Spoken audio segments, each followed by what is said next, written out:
오늘은 요한계시록에서 우리가 제일 좋아하는 숫자, 좋아한다기보다 제일 많이 이야기를 하는 숫자가 666, 14만 4천 뭐 그런 거잖아요. 오늘은 바로 14만 4천에 관해서 이야기를 합니다. 이 내용은 이제 내용을 또 이렇게 하겠지만 이 7장은 사실은 매우 중요한 장이에요. 왜 중요하냐면 이것이 신학적으로 예정론 또 우리 종말론 이미 아직 뭐 이런 종말론에 있어서도 아주 중요한 장이기 때문에 그렇습니다. 여기 보면 1절에서부터 12절까지는 8절까지는 흔히 14만 4천을 이야기해요. 근데 9절부터는 갑자기 셀 수 없는 무리가 나옵니다. 그죠? 그런데 이 셀 수 없는 무리는 어디에 있느냐? 그들이 15절에 보면 하나님의 보좌 앞에 있고 성전에서 밤낮 하나님을 섬겼다라고 말하는 걸로 봐서 이 셀 수 없는 무리는 우리가 그 이전에 요한계시록 쭉 하면서 해왔던 것처럼 하늘 성전에 있는 자들이에요. 그죠? 하늘 성전. 왜? 보좌에 누가 앉아 계십니까? 예수님 앉아 계시고 그 하나님의 보좌 앞에 있다 그랬으니까 하나님의 보좌가 어디 있다는 거예요? 하늘에 있잖아요. 그 앞에 지금 셀 수 없는 무리가 있는 거고, 그런데 7장 1절에서 보면은 그거는 땅과 바다를 해롭게 할 권세 이런 얘기가 나오는 걸로 봐서 이 14만 4천은 어디에 존재하는 겁니까? 땅에 존재하는 거예요. 그러니까는 땅과 하늘이 마치 이분화되어 있는 것 같은 그런 느낌을 준단 말이에요. 그런데 이게 사실은 전체 맥에서는 하나의 이야기거든요.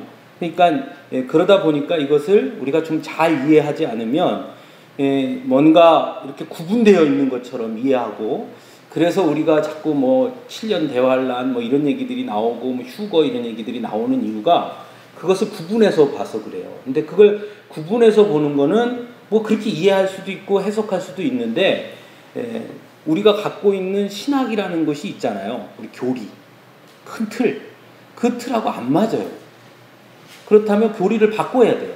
만약에 그 해석이 옳다면. 그런데 그 해석이 옳지 않아요. 그러니까 이제 이따가 보면 왜 옳지 않은가를 우리가 이제 같이 볼 텐데, 여태 우리가 계속 보면서 제가 계속 강조했던 게 뭐냐면 하나님의 백성들은 심판을 받는다 안 받는다? 안 받는다. 그거 되게 중요한 관점이에요. 그래서 우리가 이제 그 관점에서 이걸 보자, 그죠? 자, 7장 시작은 어떻게 되냐면 2일 후에 이랬어요. 2일 후에. 근데 이게 이제 2일 후에 그러니까 뭔가 일이 일어나고 그 다음에 이렇게 시간 순서가 아니라 뭐라 그랬습니까? 제가 장면의 전환이라고 그랬어요. 그게 어디에도 나오냐면 9절에도 나옵니다. 그러니까 7장 1절에서 8절까지는 땅에 있는 이야기들을 하다가 2일 후에 내가 보니 또 나오죠. 그래서 그 일 후에 다시 보니 그 장면이 바뀌어서 하늘을 보니까 하늘에는 셀 수 없는 큰 무리가 있었다는 거예요. 그러니까 이거는 장면의 전환으로 우리가 이해하는 게 더 맞습니다. 자, 우리 7장 1절에 보면 네 천사가 땅 네 모퉁이에 섰습니다. 우리가 사는 뭘 얘기한다 그랬죠? 숫자 4. 사방. 그죠? 사방. 그러니까 이 땅의 온 구석구석을 말하는 거란 말이죠. 그러니까 네 모퉁이에 섰다 그랬던 그거는 뭘 얘기하는 겁니까? 이 땅 전체를 말하는 거예요. 그러니까 네 천사가 네 구퉁이에 섰다. 그러니까 한 천사씩이 뭐 동서남북 이렇게 네 방향에 딱 섰다는 것은 이 땅의 모든 것을 말하는 거죠. 이 땅의 모든 것. 그래서 보니까 뭐라 그러냐면 바람을 붙잡아 바람으로 하여금 땅에나 바다에나 각종 나무에 불지 못하게 했다. 이게 어느 지역에 있는 바다, 어느 지역에 있는 땅, 어느 지역의 나무가 아니라 어디를 얘기하는 겁니까? 이 땅 전체. 그러니까 이 땅 전체 바람이 불지 않았다라는 거는 뭘 의미하는 거냐면 큰 일이 일어나기 전에 적막감이에요. 그죠? 뭔가 큰 일이 일어나기 전에 고요한 거. 우리가 해일이 일어나기 전에 어떻다고 그래요? 고요하다 그러잖아요. 그런 다음에 해일이 일어나고 뭐 지진도 마찬가지고 갑자기 새들도 지저귀는 걸 그치고 벌레들도 다 뭐 이상한 데로 막 가고 막 조용하단 말이에요. 그게 뭐냐면 큰 환란이 일어나기 전에 이 적막감이죠. 오늘 본문에도 지금 그 얘기가 나오는 거예요. 내 귀퉁이에 서서 천사들이 다 뭐하게 했느냐? 땅을 적막하게 한 겁니다. 왜 그렇게 했느냐?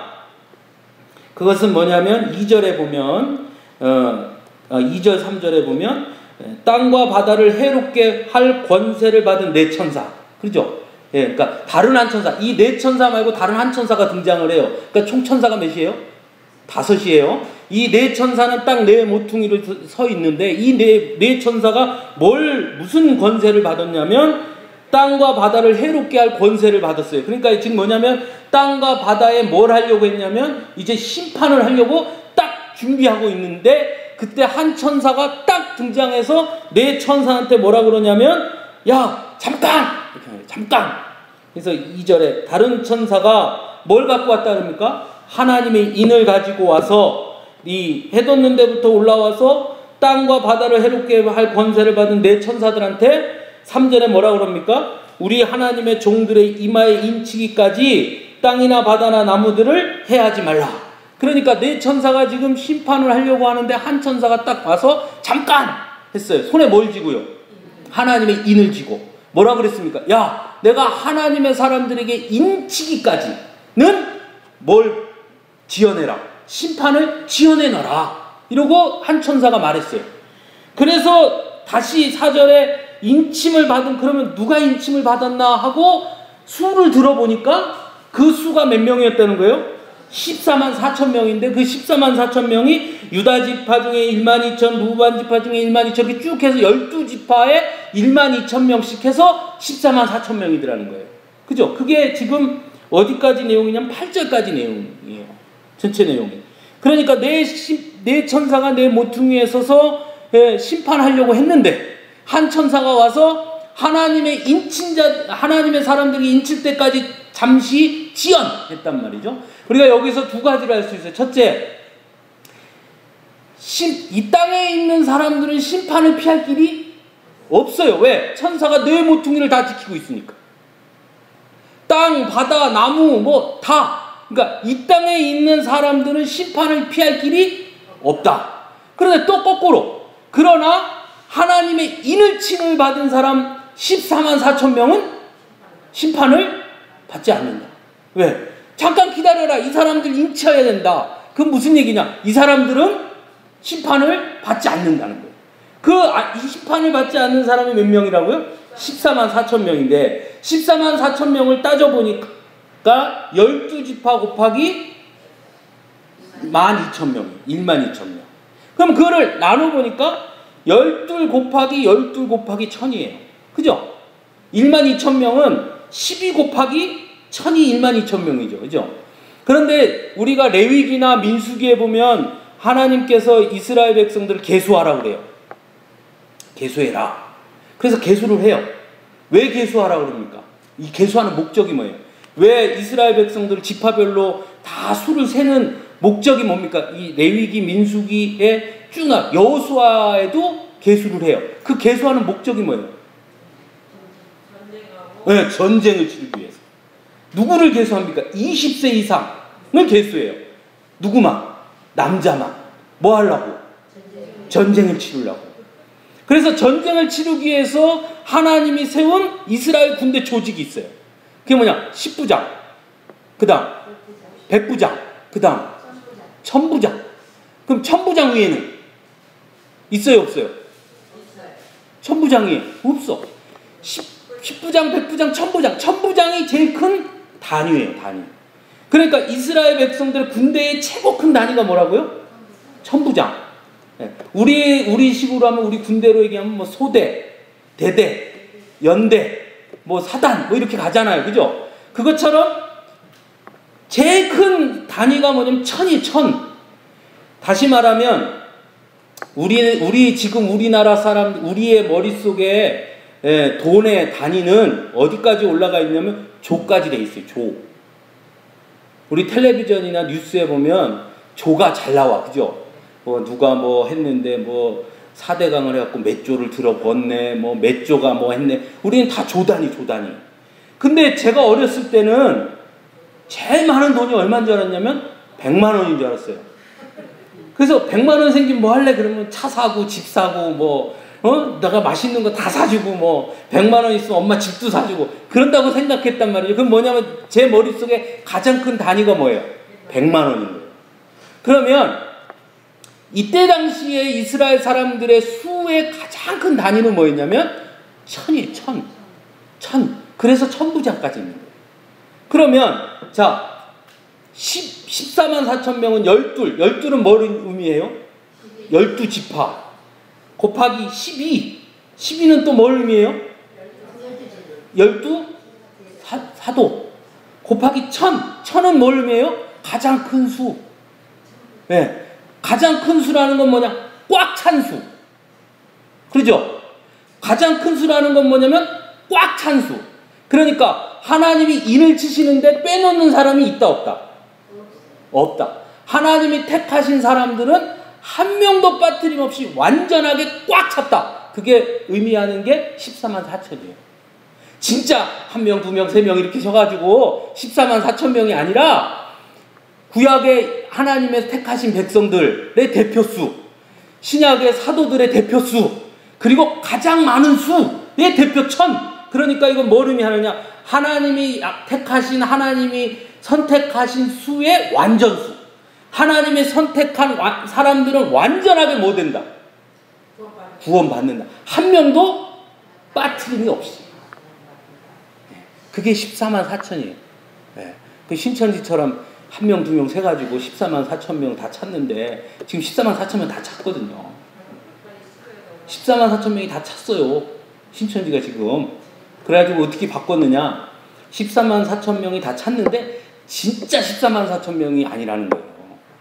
그래서 진짜 14만 4천 명은 거기에 무슨 조건이 있어요. 이렇게. 그래서 그거를 한 사람만 다시 수를 세. 그러니까 원래 14만 4천은 다 됐는데 그거는 아니고 진짜 14만 4천은 뭐 예를 들면 여러 조건들이 있는 거예요. 뭐 예를 들면 어떤 기성교회에 가서 성도를 몇 명 이상 끄집어 와야 된다든지 이런 이 목표 치수가 있는 거예요. 우리 보험 하면 그 할당 채워야 되는 거 있는 것처럼 그걸 채워야 그 14만 4천에 들어가는 거예요. 그러니까는 이 사람들이 이제 다 찼다고 생각했는데 아니라니까 이제 또 다시 해야 되죠. 근데 여기서 말하는 14만 4천 명은 수를 말하는 게 아니라 뭘 의미하는 거냐면 하나님의 택하신 완전한 사람들 전체. 그 사람들은 단 한 명도 빠뜨리지 않고 구원을 받는다는 거예요. 그런데 여기에 보면 12지파가 나오는데 이 12지파가 이스라엘의 12지파하고 여기 나오는 12지파하고 차이가 있어요. 빠진 지파가 있어요. 뭔 지파가 빠졌을까요? 한번 찾아보세요. 이스라엘의 12지파 중에 여기 12지파에 빠져있는 지파가 있다니까요. 레위 있잖아요. 여기 레위. 단이 빠졌어요. 단. 그러면 잘 보세요. 단이 빠졌으면은 지파가 몇 개가 돼야 돼요? 11개. 그런데 다른 지파가 하나 들어갔어. 다른 데는 이 지파 이름이 없는데 여기는 지파 이름이 있어. 그 지파 이름이 뭐예요? 요셉 지파예요. 요셉. 12지파에 요셉 지파가 있어요? 없어요? 12지파에 없어요. 한번 12지파를 그래서 이스라엘이 총 원래는 다 따지면 몇 지파냐면 13지파예요. 한번 따져볼까요? 자, 한번 짚어봅시다. 루벤, 유다, 아셀, 납달리, 시므온, 이사갈, 스불론, 베냐민, 그 다음에요. 므낫세, 그 다음요. 레위, 그 다음. 므낫세 말고 또. 에브라임이 들어가죠. 그리고 단. 그리고요, 또 하나, 또 빠진 데 있어요. 또. 아까 제가 이거 읽으면서 한 명 안 했어요. 갓. 그래서 총 13이에요. 그런데 왜 그럼 이스라엘 12지파라고 하느냐? 그 지파를 12지파를 할 때 아까 그 지파 계수를 할 때 그 계수가 뭐 때문에 계수한다 그랬죠? 전쟁. 전쟁에 나가지 않는 지파가 하나 있어요. 레위 지파. 그러니까 레위 지파는 항상 빠지는 거예요. 그럼 레위 지파가 빠지는 대신에 그러면 총 몇 지파예요? 원래는 11지파인데 그 요셉의 아들 므낫세와 에브라임이 따로 지파로 들어가는 거예요. 야곱의 아들은 총 몇 명이요? 12. 그래서 12지파란 말이에요. 그 12에는 레위가 들어가고 맨 막내가 베냐민이고 그 위에가 누구예요? 요셉. 요셉을 해서 12이란 말이죠. 그런데 레위를 빼면 몇이 돼야 돼요? 11. 그런데 요셉 지파가 어떻게 된다고요? 둘로 나뉘어서 므낫세 지파, 에브라임 지파. 그러니까 어떻게 되는 거예요? 12이 되는 거예요. 이해가 되셨습니까? 이해되시죠? 그런데 여기는 뭐가 들어갔느냐? 레위 지파가 들어가요. 그럼 레위 지파가 들어가면 총 몇 개가 돼야 돼요? 13개가 들어가야 돼요. 그런데 보니까 므낫세는 들어갔죠. 그죠? 6절에 므낫세 지파 12,000 들어갔죠. 그럼 이제 에브라임이 들어가야 되죠. 그죠? 므낫세와 에브라임. 근데 에브라임이라고 안 하고 누구라고 그래요? 8절에 요셉이라고 그래요. 이해가 되셨습니까? 원래 요셉의 지파는 없고 지파가 뭘로 나왔다고요? 므낫세와 에브라임이니까 므낫세가 들어갔으니까 누가 들어가야 돼요? 에브라임이 들어가야 돼요. 그리고 단이 들어가야 돼요. 그죠? 근데 단을 빼고 단 대신에 누가 들어갔다? 레위가 들어왔고 그 다음에 므낫세가 들어갔고 에브라임 대신에 이름이 뭘로 바뀌어 있다고요? 요셉으로 들어가 있는 거예요. 그 특이하죠, 그죠? 또 하나 12지파를 쭉 나열할 때는 대부분 무슨 순서로 나열을 할까요? 첫째, 둘째, 셋째, 넷째 이렇게 들어가겠죠. 그죠? 그런데 오늘 본문에 그럼 첫째 아들이 누구예요? 첫째 아들. 야곱의 첫 아들. 여기는 누가 제일 먼저 들어왔어요? 5절에 유다가 들어갔죠. 유다가 첫 아들입니까? 아니요. 그럼 누구예요? 루벤이 첫 아들이에요. 루벤. 그런데 루벤은 유다가 먼저 나오고 루벤이 뭐로 나와요? 둘째 나와요. 둘째. 신기하죠? 이거 왜 이랬을까요? 그래서 성경을 찾아보면 지파를 쭉 성경의 지파를 쭉 나열한 게 있어요. 무슨 지파 이렇게 구약 성경에 쭉 나열했는데 아까 얘기했듯이 전쟁을 치르기 위해서 수를 계수할 때는 반드시 루벤 그 순서대로 자녀들 순서대로 딱딱딱딱딱딱 나와요. 큰아들, 둘째 아들, 셋째 아들, 넷째 아들, 다섯째 아들 이렇게 쭉 순서대로 아들 난 순서대로. 그런데 이상하게 유다 지파가 맨 앞에 나올 때가 있어요. 유다 지파가 맨 앞에 나올 때. 그때는 언제였을 것 같아요? 왜 유다를 강조했을까요? 예수님 어디 지파? 유다 지파. 예수님 유다 지파. 네. 그러니까 유다 지파가 나올 때는 메시아, 다시 이 땅에 오신 메시아에 대한 계보에 대한 암시를 말할 때는 반드시 유다 지파가 먼저 나와요. 네? 반드시. 그러니까 전쟁을 치르는 그 전쟁을 치를 군인들을 계수할 때는 자녀들 순서대로 쭉 해서 무슨 지파가 장정이 몇 명, 무슨 지파가 장정이 몇 명 이렇게 나오는데 그게 아니라 다시 오신 메시아를 기다리는 것에 대해서 쭉 나올 때는 누가 제일 먼저 나온다고요? 유다 지파가 먼저 나와요. 왜 그랬을까요? 예수님이 유다 지파. 또 다윗은 어디 지파? 다윗 유다 지파. 네. 그러니까 유다 지파가 먼저 나오는 거예요. 네. 그래서 어떤 사람들은 이걸 가지고 왜 단이 빠졌냐? 별 이상한 논지를 피는 사람이 있어요. 예. 안에 제가 읽은 책 중에 제일 황당한 게요. 우리 한국의 조상 할아버지가 누구라 그래요? 예? 단군. 단이잖아요, 단. 예? 단군. 그래 우리가 단 자손이래. 단지파 자손이 우리가. 예? 그 쫓겨나고 그래 단. 그 단군이 그 단지파의 단. 그 별 이상 하여튼 제가 그 책을 봤는데 하도 어이가 없어가지고 보다가 너무 재밌어서 봤는데요. 그 단지파의 자손이 우리래. 그런데 그러면 이제 그렇게 따지니까 가만히 있어봐요. 그러면 여기 빠졌잖아 우리가.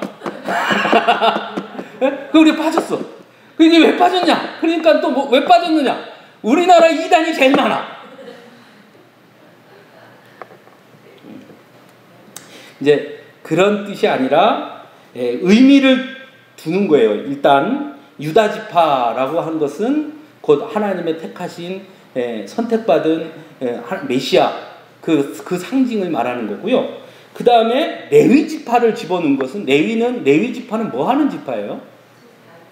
제사 지내고 예배하는 지파니까 그래서 레위를 넣은 거예요. 그러니까 하나님의 택하신 백성들은 뭐 하는 사람들이다? 예배하는 자들이다. 그런 뜻이에요. 네.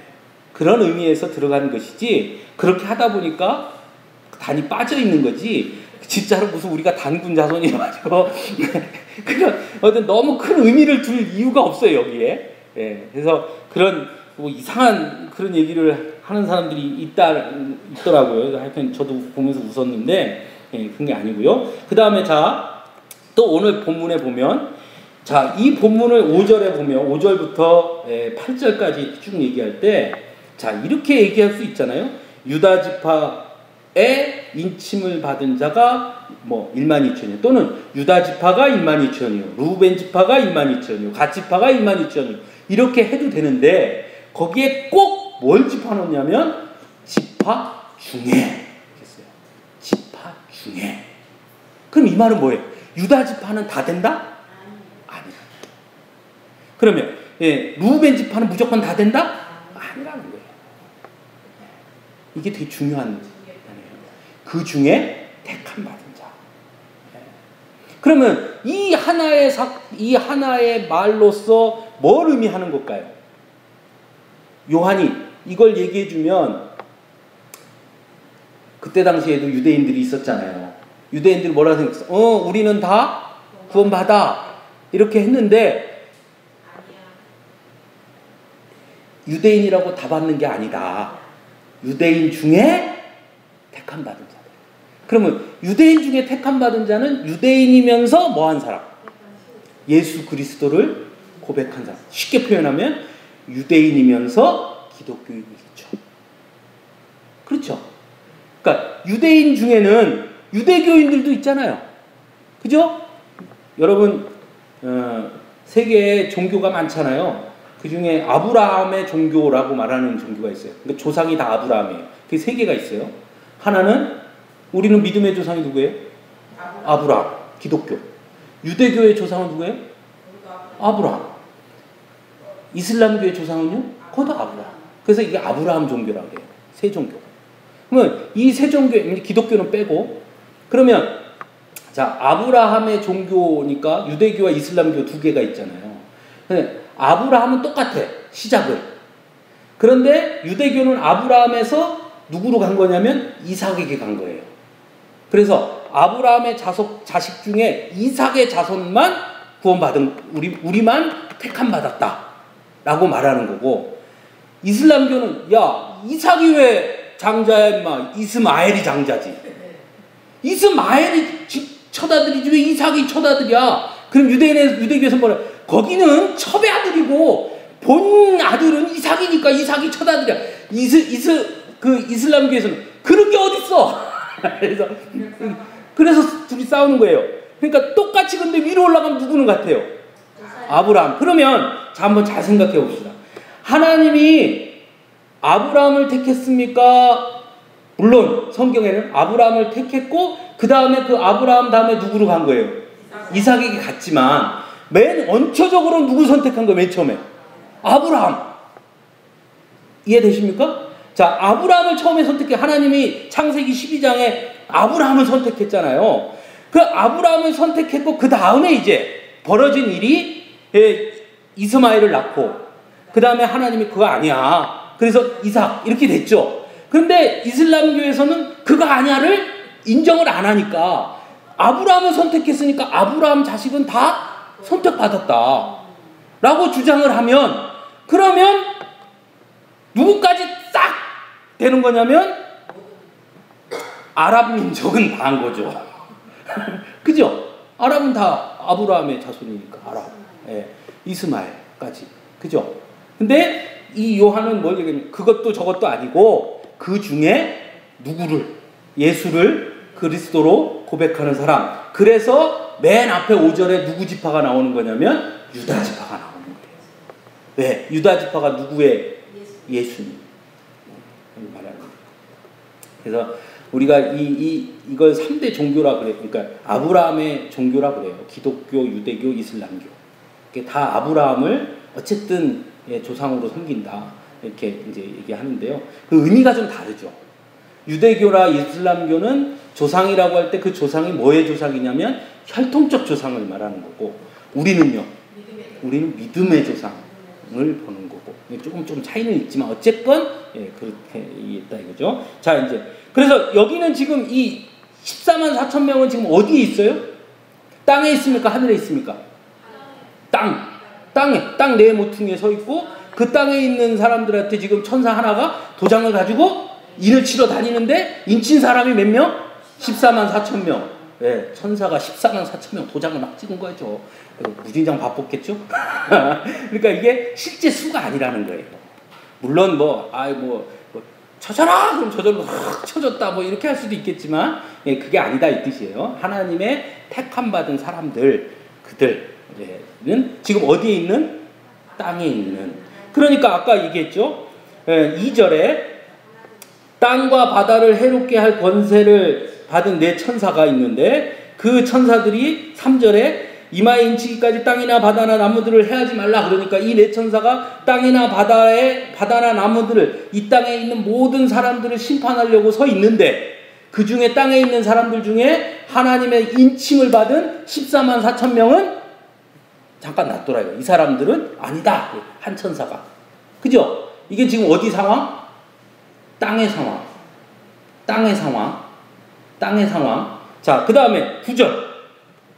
2일 후에 내가 보니, 자, 내가 봤어요. 또 장면이 샥 바뀌어서 다시 보니까 각 나라와 족속과 백성과 방언, 나라, 족속, 백성, 방언, 이거 뭐라 그랬습니까? 이것도 넷. 지금 무슨 얘기입니까? 이 땅의 모든 사람들 중에서 셀 수 없는 큰 무리가 나왔어요. 그죠? 셀 수 없는 큰 무리가 나왔는데 이들이 어디에 있느냐? 그 다음 읽어보십시오. 흰 옷을 입고 어디 있습니까? 손에 종려가지를 들고 어디 앞에 있어요? 보좌 앞과 어린 양 앞에 서 있습니다. 어린 양과 보좌는 어디에 있어요? 하늘. 그러니까 이 땅에 있는 사람들 중에 뭐 어쨌거나 몇 명인지 모르는데 셀 수 없는 큰 무리가 지금 어디에 가 있는 거예요? 이 사람들은 하늘에 있는 거예요. 하늘에 지금 하나님 보좌와 그 앞에 있는 어린 양, 그 인을 뗀 그 어린 양 앞에 서 있다는 거예요. 그 서 있어서 뭐라고 그러냐면 노래를 불러요. 뭐라고 그러냐? 구원하심이 보좌에 앉으신 우리 하나님과 어린 양에게 있도다. 우리가 이렇게 구원받을 수 있는 것은 누구 때문이다? 보좌에 앉으신 우리 하나님과 어린 양 때문에 우리가 여기 올라와 있다. 이해되셨죠? 지금 하늘 성전에 셀 수 없는 큰 무리가 있는데 그들은 하나님과 예수님의 십자가의 보혈의 피로 인해서 이미 하늘에 올라가 있는 거예요. 자, 그래서 이거를 해석하는 방법이 여러 가지가 있습니다. 첫째는 어떻게 해석하느냐? 14만 4천 명은 아까 어디에 있다 그랬죠? 땅. 그러니까 지금 우리라는 거예요. 그러면 저 하늘에 셀 수 없는 큰 물이 누구냐? 이미 뭐 한 사람? 순교했거나, 이 땅에서 이미 순교했거나, 또는 이미 돌아가셨거나, 믿음을 지키다가 살다가 돌아가셨거나, 그러니까 우리 식으로 말하면 우리는 여기 있는 우리는 땅에 있는 사람이고, 우리 저기 길복희 권사님, 또 김순대 권사님, 또 윤 집사님, 이런 분들은 지금 어디 있다는 거예요? 거기는 이제 하늘 셀 수 없는 큰 물이 거기에 있다. 이렇게 해석하는 거예요. 이게 첫 번째 해석이에요. 이거 해석 이해가 되시죠? 그죠? 이해가 되시죠? 그런데 그 부분을 조금 다르게 해석하는 경우도 있습니다. 그 왜 다르게 해석하느냐? 그는 이제 또 다시 쭉 넘어가면서 그때 되면 제가 얘기할게요. 자, 우리가 이렇게 구원받은 것은 하나님과 어린 양으로 인해서 우리가 이렇게 구원을 받았다라고 찬송을 하니까, 천사가 보좌와 장로들과 네 생물의 주위에 서 있다. 이거 다 어디입니까? 생물이 어디 있었어요? 하늘. 그죠? 보좌도 하늘. 여기 장로들은 무슨 장로? 24 장로들. 그들을 다 위에 있었죠. 그죠? 그들이 보좌 앞에 하나님이죠. 하나님 앞에 엎드려서 하나님 앞에 경배하면서 뭐라는? 아멘! 맞습니다! 맞습니다. 이들이 구원받은 것은 하나님과 어린 양 때문이 맞습니다. 찬송과 영광과 지혜와 감사와 존귀와 권능과 힘이 하나님 앞에 있기를 바랍니다 하고 하나님을 찬송한다는 거예요.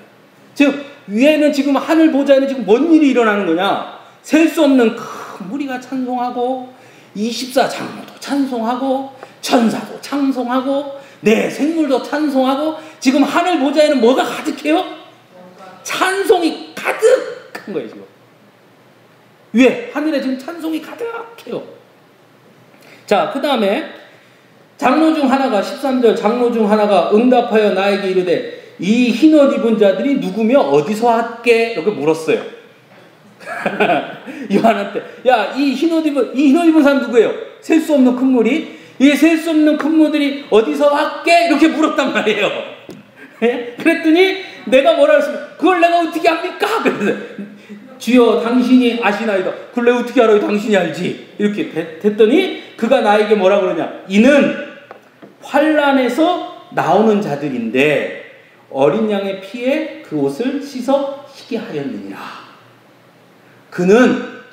이들은 환난에서 대부분 어떻게 해석했냐? 아까 제가 얘기했죠? 셀 수 없는 큰 물이 뭐라고? 이미 돌아가신 분들. 그러면 어떻게 설명을 해야 되냐면 이는 큰 환난에서 나오는이 아니라 뭐가 돼야 돼요? 나온 자들이 돼야죠. 죽었잖아 다. 그러면 이 사람들은 이미 환난에서 뭐 한 거예요?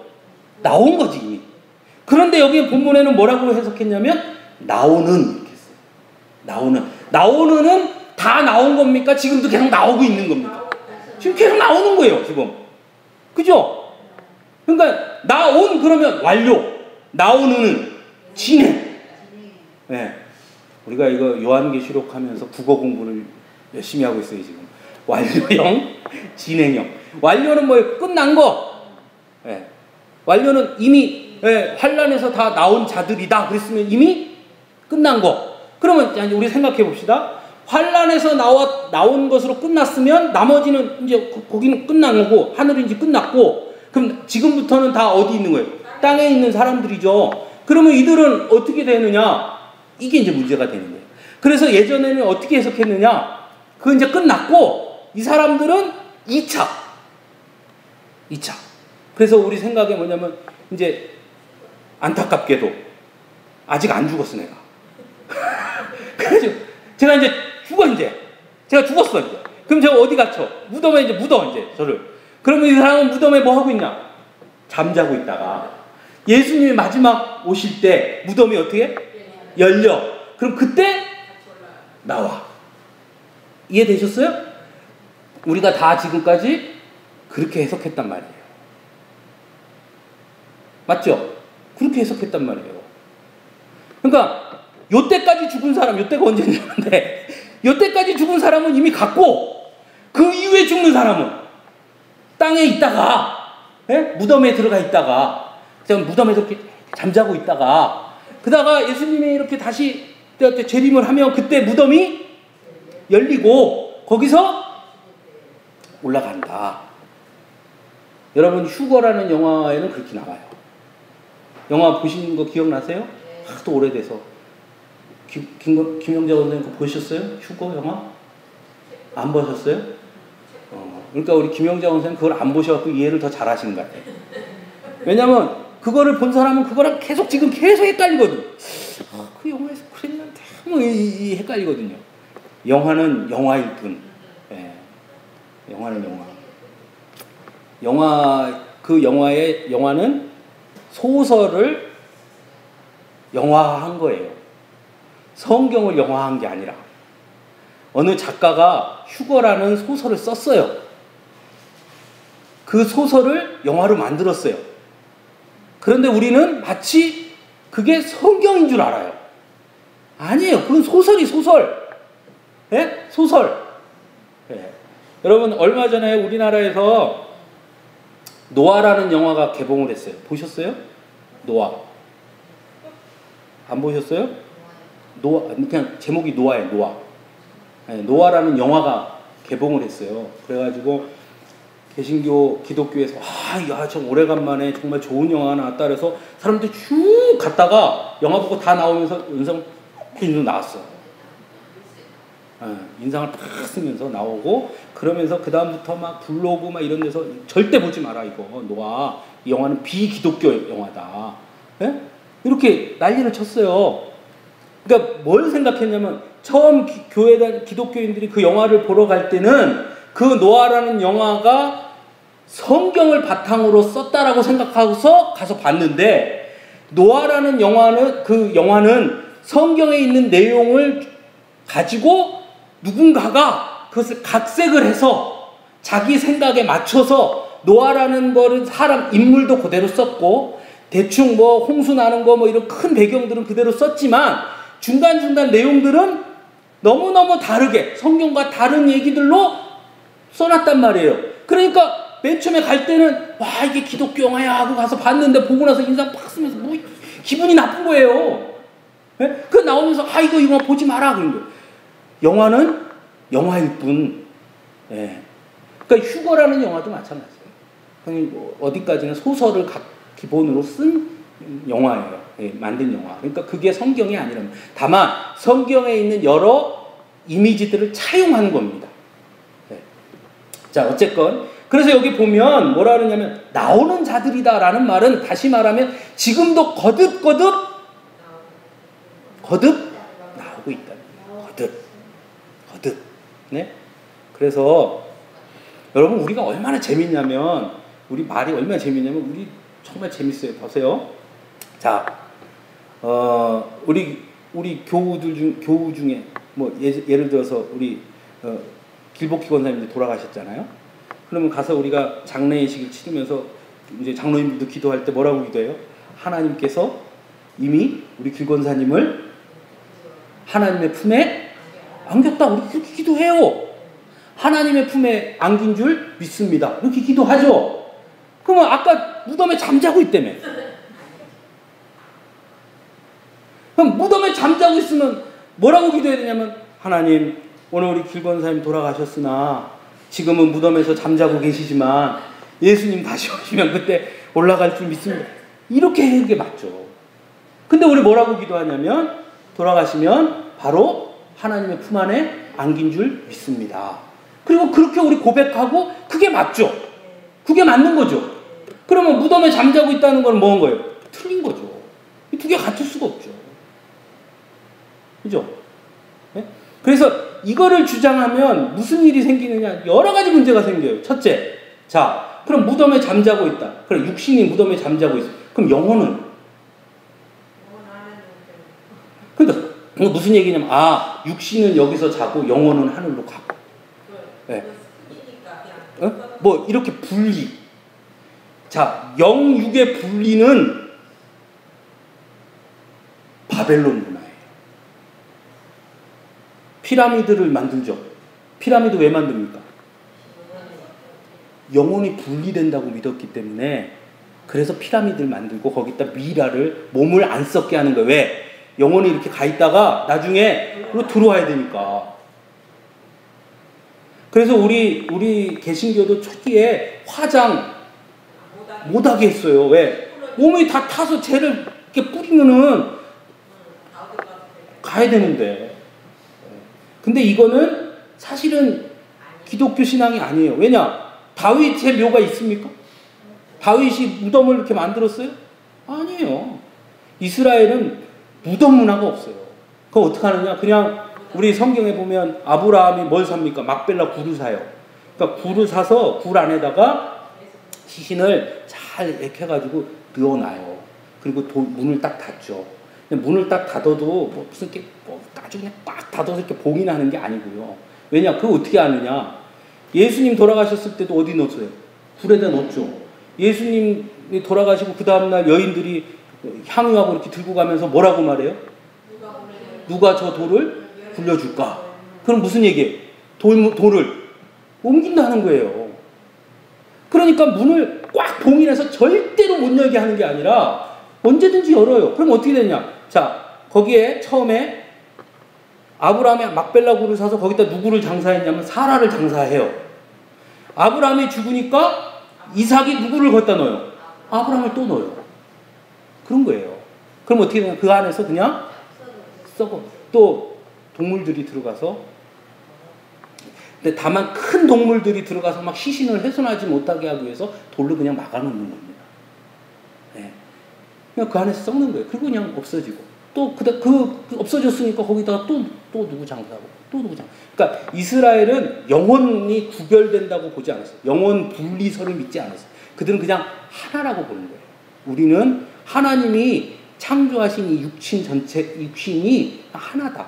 근데 이제 나중에 사도 바울이 설명할 때 영, 육, 혼 또는 영, 육 뭐 이렇게 2분, 3분 막 이렇게 나누죠. 그거는 헬라 문화가 그런 문화였기 때문에 그 설명하기 위해서 그것을 가지고 와서 설명했던 것 뿐이지, 실제 기독교, 유대교, 그러니까 구약 성경에 쭉 내려오는 그 어떤 개념은 삶과 죽음이에요. 그게 무슨 영은 살아가고 뭐 육은 죽고 뭐 이런 개념이 아니었다는 거죠. 그러니까 그걸 우리가 좀 이해를 해야 됩니다. 그래서 우리가 이건 뭐냐면 환란에서 나오는 자들이다. 이건 뭐냐면 우리가 아까 고백하듯이 우리가 이 땅에서 신앙생활하다가 여기서 우리가 육신의 몸이 다해서 죽으면 그럼 우리는 바로 하나님께 가는 거죠. 예, 무덤에서 이렇게 잠자고 있다가 가는 게 아니라, 예, 가는 거예요. 그렇기 때문에 화장을 하든 수장을 하든 뭘 하든 아무 관계가 없는 거예요. 네. 그러니까 화장하는 거예요. 예. 자, 어쨌건 그럽니다. 근데 그들은 뭐냐? 어린 양의 피에 그 옷을 씻었다. 어린 양의 피는 뭐예요? 십자가의 보혈의 피로 씻김을 받은 자들이에요. 예, 죄사함을 받은 자들. 그들은 다 그 셀 수 없는 무리들인데 그들이 지금 어디 있다고요? 하늘에 있어요. 하늘. 자 이제 우리 이제 15절부터 17절이 중요한데요.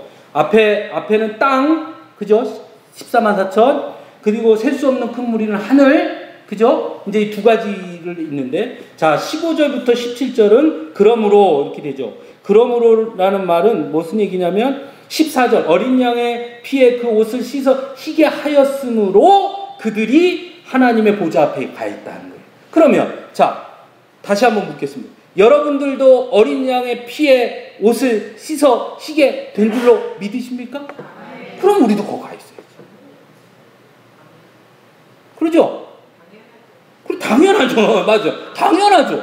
왜 그들이 거기 가 있느냐? 어린 양의 피에 그 옷을 씻어 희게 했으므로 그들이 하나님의 보좌 앞에 있고 그의 성전에서 밤낮 하나님을 섬기고 보좌에 앉으시니까 그들 위에 장막을 친다. 그 얘기죠. 자, 그런데 한번 봅시다. 우리 저 뒤에 가면 요한계시록 21장을 좀 한번 보겠습니다. 제일 끝장인데요. 21장, 22장.